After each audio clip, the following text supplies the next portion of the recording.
Seigneur, nous voulons te remercier pour ton amour merveilleux, pour ta puissance. Tu as la puissance d'assujettir toutes choses par ta parole, par ta force. Et aujourd'hui, Père, nous prions afin que tu puisses guérir les blessures les plus profondes dans les cœurs. Des choses qui sont là depuis peu de temps, ou des choses qui sont là depuis longtemps, qui créent toutes sortes de problèmes. Des nuages noirs au-dessus des têtes, dans les têtes. Et je te demande, s'il te plaît, ta paix surnaturelle. Qu'une joie nouvelle vienne sur ton peuple. Au nom de Jésus-Christ. Et juste avant l'émission, j'avais une pensée pour des épouses. Tu es une épouse et ton cœur a été blessé, vraiment meurtri. Et je lisais quelques versets du livre de Proverbes, dernier chapitre, qui parle de cette femme vertueuse, comment le cœur de son mari a confiance en elle et comment elle se rit de l'avenir. Et elle a une joie dans son cœur et elle est active. Et tu as fait beaucoup de choses, tu as travaillé, tu t'es donné, tu as servi, tu as aimé et tu as été méprisé. Tu aurais dû être encouragé, tu aurais dû être aidé, tu aurais dû être aimé, tu aurais dû être épaulé. Et à la place de ça, tu as vécu beaucoup d'outrages, beaucoup de blessures, beaucoup de choses, beaucoup d'injustices. Et je prie et je crois qu'aujourd'hui, le Seigneur a une bonne nouvelle pour toi, une promesse pour toi, une espérance pour toi et que la joie dans ton cœur devienne tellement forte qu'elle surpasse, qu'elle triomphe sur la colère, l'amertume, sur la blessure dans ta vie. Et même si vous n'êtes pas des épouses, plusieurs vous nous écoutez, et vous avez toutes sortes de blessures. Parfois, on cache nos blessures. Parfois, on ne réalise pas, mais il y a des choses, il y a des paroles qui facilement nous irritent ou nous blessent parce qu'il y a quelque chose de profond. Et aujourd'hui, c'est une joie encore de recevoir notre invité, le pasteur Benjamin Peter Schmidt. Merci d'être là, Benjamin, donc, pour la deuxième émission de cette semaine avec toi. Et donc, je te laisse la parole. Merci beaucoup. Effectivement, nous allons parler des blessures aujourd'hui. Nous allons parler surtout de victoire. C'est une série sur la victoire et je crois qu'il y a en Jésus une victoire sur les blessures. J'ai été dans mon enfance et sur différents réseaux, vous connaissez vous entendez mon histoire, pardon.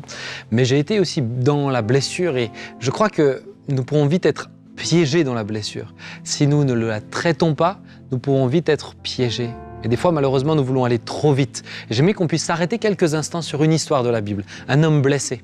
Un homme blessé par de nombreuses violences verbales, mais également physiques, et par le rejet. Regardons ensemble, vous connaissez son histoire dans Genèse 42, et à partir du verset 14, vous avez là un homme qui se prénomme Joseph, vendu par ses frères. Cet homme sera vendu en esclave. Ensuite, il sera en prison. Et alors que maintenant Dieu l'a mis en place, le numéro 2 du pays d'Égypte, il se retrouve face à face avec ses frères, face à face avec son passé, face à face avec ses blessures. Les années sont passées, mais la blessure est toujours présente. Et regardons un petit peu ce qu'il se passera et tirons-en un petit peu des leçons également. Verset 14, Joseph leur dit « Je viens de vous le dire, vous êtes des espions. » Il parle à ses frères. « Voici comment vous serez éprouvés.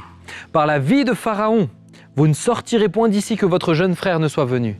Envoyez l'un de vous pour chercher votre frère, et vous, restez prisonniers. Vos paroles seront éprouvées, et je saurai si la vérité est chez vous. Sinon, par la vie de Pharaon, vous êtes des espions. » Et il les mit ensemble 3 jours en prison. Le 3e jour, Joseph leur dit « Faites ceci, et vous vivrez. Je crains Dieu. » Nous n'allons pas aller plus loin, mais je vous encourage à relire l'histoire de Joseph. Mais j'aimerais que nous puissions prendre la mesure de ce qui s'est passé. Tout d'abord, lorsque nous parlons de blessure, nous parlons d'offense. Lorsque nous parlons d'offense, nous parlons de quelque chose propre à chacun. Ce qui peut m'offenser ne vous offensera pas forcément. Ce qui peut vous offenser ne m'offensera pas forcément. Alors mon ami, qui que tu sois, lorsque on te parle d'offense, je comprends que c'est un sujet très sensible parce que ça fait appel à la douleur. Et pas juste la douleur physique, mais une douleur plus violente encore, celle de l'âme. Peut-être que tu as été offensé par ta propre famille, peut-être que tu as été blessé par tes propres frères, tes propres parents, peut-être blessé par ton mari ou ton épouse, comme nous l'avons entendu, peut-être blessé par un collègue, quelqu'un de l'église. Tu as été blessé. Mais même si cela est propre à chacun, je pense que nous sommes tous d'accord pour dire que Joseph a particulièrement souffert, particulièrement blessé, mis à l'écart par ses frères étant enfant, à 17 ans jeté dans un puits, puis vendu par ses frères. Et puis il passera 13 ans à être esclave, puis prisonnier. Puis enfin, pendant 22 ans, il sera dans un pays qui n'est pas le sien. Il connaîtra l'apprentissage de toute une autre culture. Il connaîtra ce lavage du cerveau. Et puis au bout de 22 ans, il rencontrera ses frères. Quel drame, quelle violence, quel choc psychologique pour le jeune enfant qu'il était auparavant. Nous voyons que chez lui, il y a du tourment. Parce que lorsqu'il parle à ses frères, on a l'impression que c'est comme s'il parle de quelque chose qui s'est passé hier. Lorsqu'il est face à eux, on sent que le passé n'est pas très loin. Bien-aimés, il y a des douleurs que vous ne pouvez pas stopper. Il y a des blessures que vous ne traitez pas juste avec le temps. Le temps ne change rien. Nous avons l'habitude de dire qu'il faut laisser du temps au temps, particulièrement sur le thème du pardon. Mais le temps, laissez-moi vous le dire, ne change rien. J'ai connu des gens, j'ai accompagné des gens qui, après 40 ans, 50 ans, parfois 60 ans, me parlent de blessures qu'ils ont vécues avant leurs 10 ans. Pourquoi ? Parce que le temps ne change rien. C'est ce que vous allez faire du temps qui va changer. C'est ce que vous allez en faire, c'est ce que le Seigneur pourra en faire. Alors peut-être que tu es là, tu m'entends, et tu vois ton passé, tu vois tes violences que tu as subies, tu vois les souvenirs qui remontent constamment, ou dès que tu es dans une certaine situation, tout remonte parce que tu penses que le temps suffit. Il y a quelque chose de plus. Il y a un chemin de victoire. Mais pour que ce chemin de victoire prenne place, il faut regarder la vérité. Il faut regarder les blessures. Il faut les considérer. Alors oui, on parle d'offense, mais naturellement vient un cri. Joseph placera ses frères en prison. Il en a le pouvoir. Et il a le pouvoir de faire bien plus. Mais il prendra la responsabilité, il prendra la liberté de placer ses frères dans une prison. Il les pardonnera plus tard. Avant d'arriver au pardon, qui est la liberté, qui est la victoire sur tes blessures, le pardon va te libérer et tu vas comprendre pourquoi après. Mais avant d'arriver à ça, il va être dans un état de besoin de justice. Et bien souvent, je vois trop de chrétiens qui veulent tout de suite arriver au stade du pardon. Mais le besoin de justice est légitime. Le besoin de justice est normal. Il y a un cri de justice chez l'offensé, un cri de justice chez celui qui souffre. Pourquoi moi ? Pourquoi ça m'est arrivé à moi ? Pourquoi pas chez un tel ? Pourquoi pas chez les méchants ? J'aime Dieu. Pourquoi telle souffrance ? Pourquoi tel abus ? Pourquoi tel échec ? J'aime Dieu. Pourquoi moi ? Il y a chez Joseph un cri de justice. Mais regardez ce que la Bible nous dit. Dans Ecclésiaste 7, au verset 15, « J'ai vu tout cela pendant les jours de ma vanité. Il y a tel juste qui périt dans sa justice, il y a tel méchant qui prolonge son existence dans sa méchanceté. » Mon ami, sur le bon et sur le méchant, il peut y avoir des difficultés. Alors pourquoi moi ? Le pourquoi est légitime. Le cri de justice est légitime. Nous avons tous envie de cette justice-là.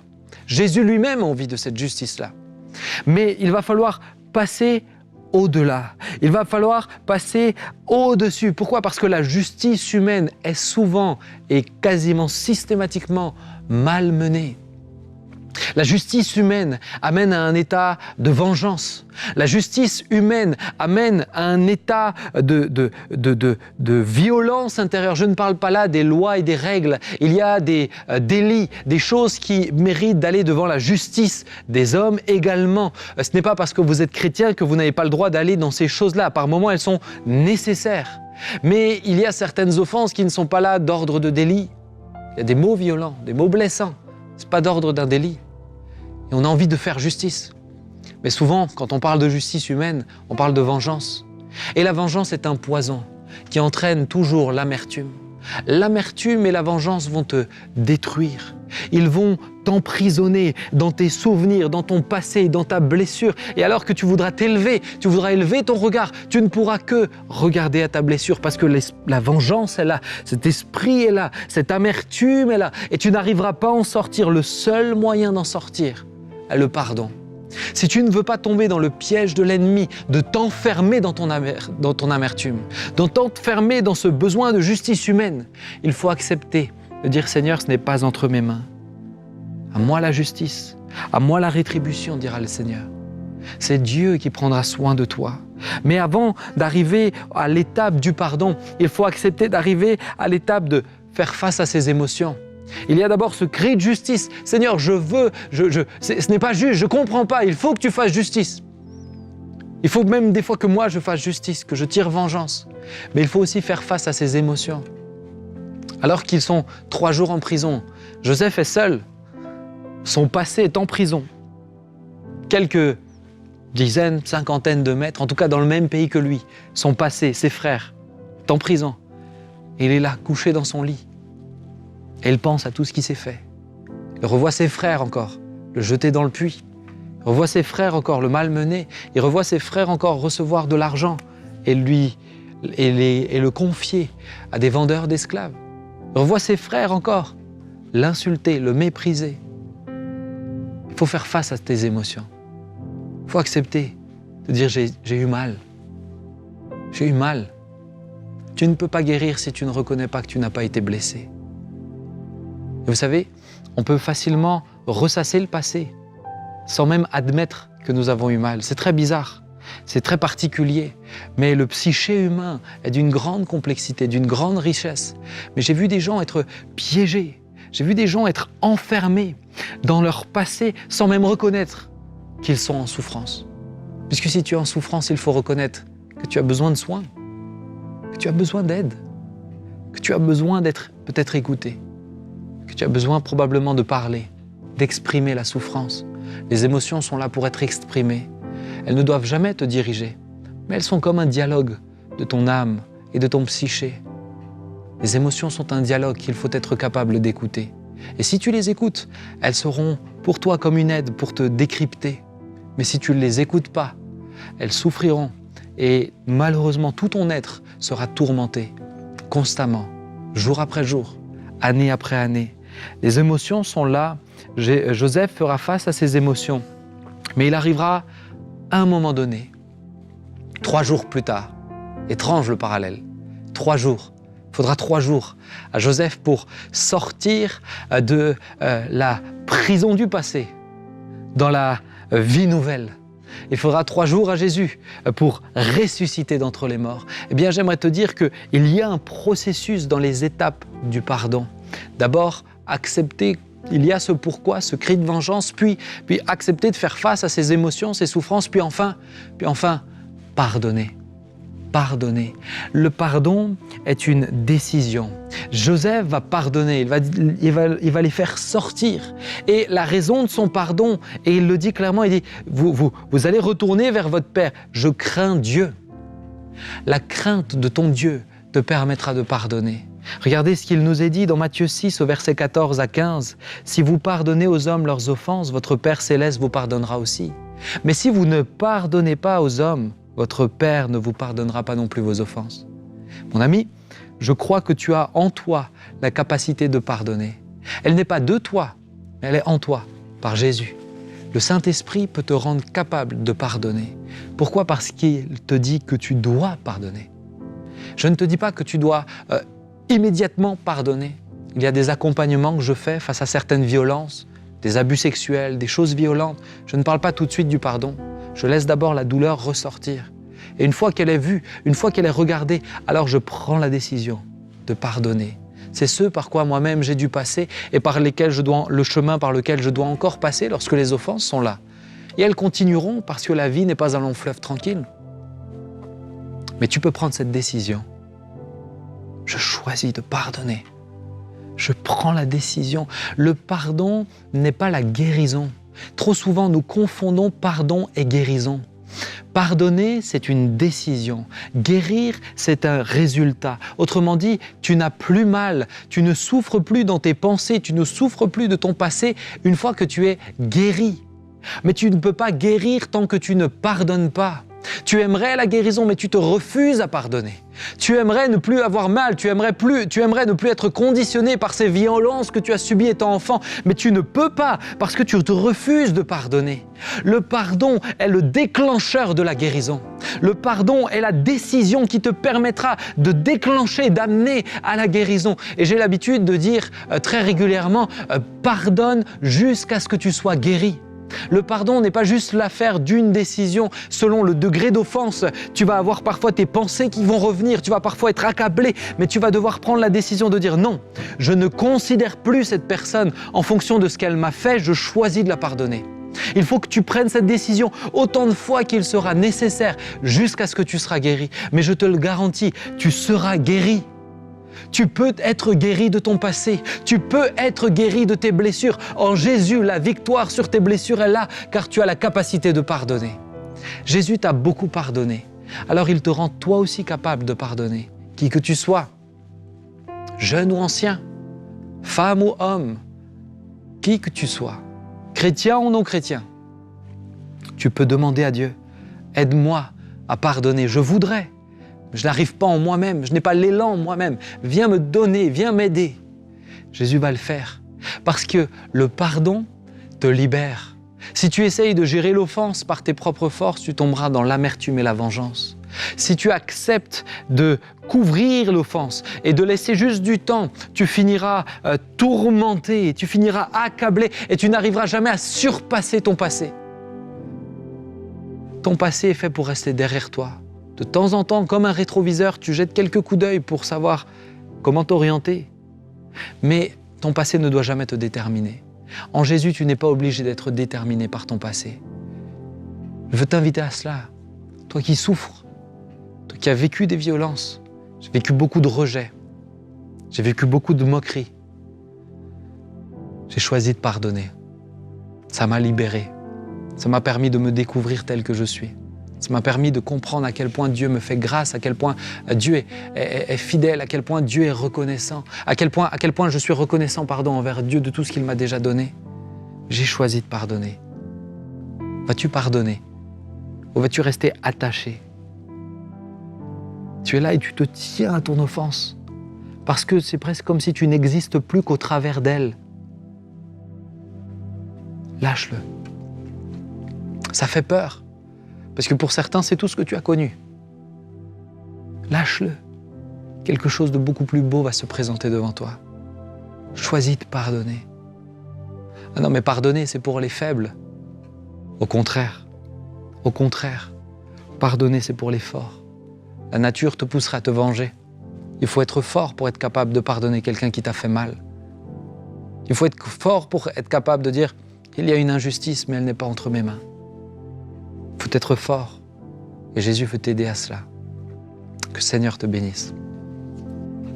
Alors si tu n'arrives pas à rire en pensant à ton futur, à être rempli d'espérance, c'est peut-être parce que ton passé est trop présent et tu n'arrives plus à être dans la joie, tu n'arrives plus à être heureux, heureuse, parce que ça revient, ça te tourmente, ces pensées te tourmentent. Et on a parlé des pensées cette semaine. Et le Seigneur veut te donner cette victoire complète. Merci Benjamin pour ces paroles.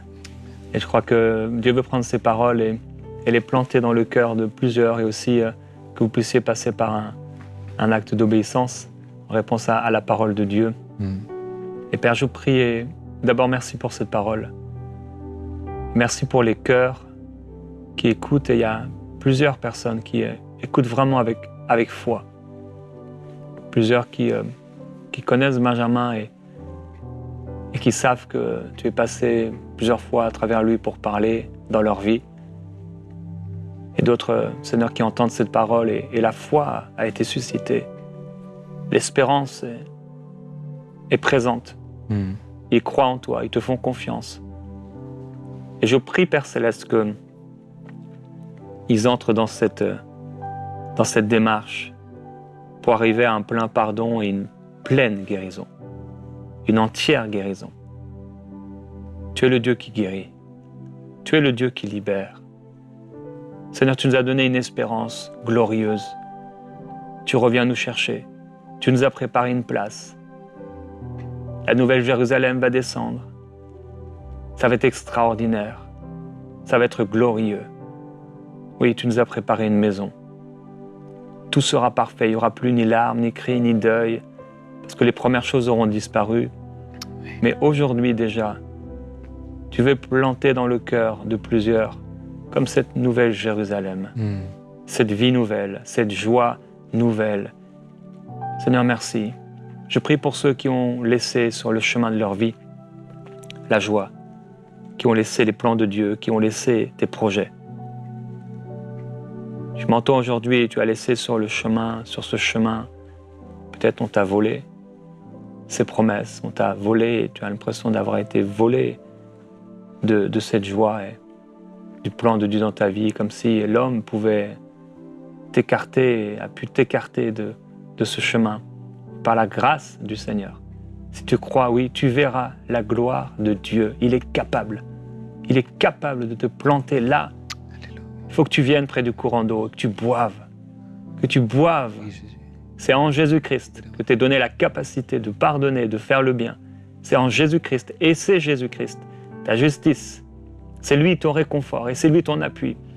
Lorsque tu peux prier de tout ton cœur à Jésus en lui disant « Seigneur Jésus, je crois que tu me donnes la capacité, la force de pardonner à ceux qui m'ont blessé, que tu me donnes la capacité de pouvoir voir mes souffrances en face, mes blessures en face, et je ne veux pas les cacher comme un enfant peut cacher quelque chose qu'il a fait de mal. Seigneur Jésus, j'ai été injustement trahi, ou j'ai été injustement blessé, ou on m'a fait du mal, ou peut-être c'est moi-même qui ai créé tout cela, mais qui que ce soit, quoi que ce soit, quel que soit le coupable, Seigneur Jésus, je viens devant toi te demandant, s'il te plaît, de pardonner, que ce soit à moi, que ce soit aux autres. Je te demande, s'il te plaît, de venir intervenir dans ma vie. Et je me place sur l'autel de la consécration. Je me place sur l'autel de l'abandon. Je m'abandonne à toi.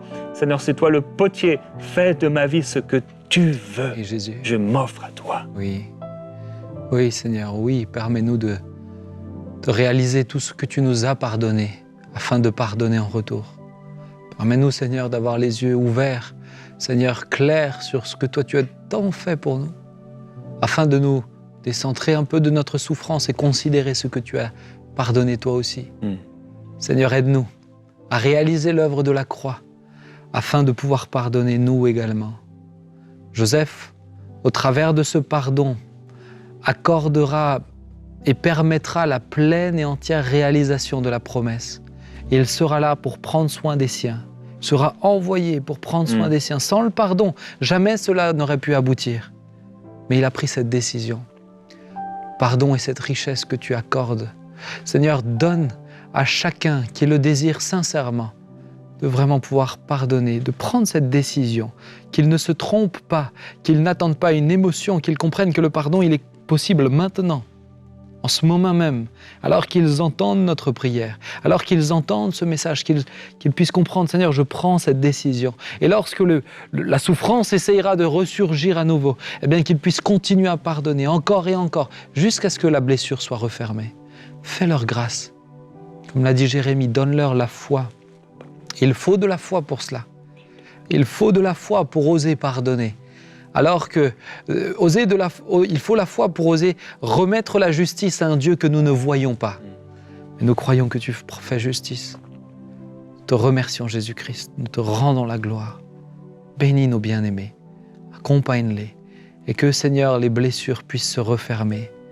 Que les blessures puissent se refermer. Il y a plus pour toi mon ami, il y a plus pour toi qui est devant ton écran et qui souffre. Il y a plus que juste le passé. Il y a des projets d'avenir et d'espérance. Mais pour y rentrer, prends cette décision. Le Seigneur te parle encore. Tu as ressenti dans ton cœur pendant cette émission, mais le Seigneur te parle encore pour te confirmer. À toi, mon frère, qui écoute ce message. Tu es en France actuellement et tu écoutes ce message. Il y a plus pour toi. Il y a plus. On a essayé d'éteindre avec ces blessures. Il y a plus pour toi. Prends cette décision aujourd'hui. Il y a eu une erreur médicale, et depuis cette erreur médicale, ton cœur a été rempli, vraiment comme infesté de colère. De colère. Cette colère s'est transformée en haine. Tu n'es pas forcément quelqu'un qui va l'exprimer avec tes paroles ou avec tes gestes, même peut-être une nature plus calme, mais à l'intérieur, tu en veux à ces médecins, tu en veux à la médecine, tu en veux à cet hôpital et tu en veux peut-être à Dieu. Et aujourd'hui, décharge-toi. Décharge-toi de cette colère. Tu ne peux pas continuer comme ça. Et le Seigneur a été si clair concernant le pardon qu'on doit accorder, même à nos ennemis. tu dois pardonner comme il t'a été pardonné, faire grâce comme il t'a été fait grâce. Alors déclare avec moi, je pardonne. Je pardonne. Par le pardon que Dieu m'a accordé, je pardonne. Par l'amour que Dieu m'a aimé, j'aime. Alléluia. Je pardonne et je relâche. Je relâche ce qui a été fait. Oui. Je relâche. Ça fait plus partie de mon présent maintenant. Je suis guéri. Cela appartient au Seigneur. Seigneur Jésus, merci. C'est toi le juste juge. C'est toi qui fais justice. Je ne me ferai pas justice par moi-même. Je te fais confiance, Seigneur. Oui, Seigneur. Allez. Seigneur, donne-leur d'avoir la force qui vient du ciel pour pardonner, mais pour certains, réellement, le Seigneur me presse à insister. Il serait plus simple pour vous de juste prendre cette décision de pardonner maintenant et de continuer. Mais la blessure est encore là.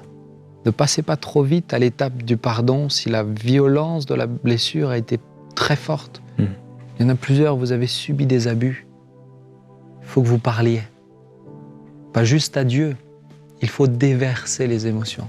Il faut accepter de parler. C'est difficile, vous n'avez pas envie de ressasser le passé.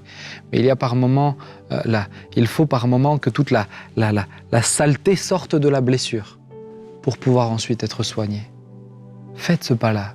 Faites-le comme un pas de foi, un acte d'obéissance qui dit « Seigneur, je te fais confiance ». Cela se passera bien et vous aurez un pardon d'autant plus fort, d'autant plus puissant, car les émotions auront perdu cette emprise.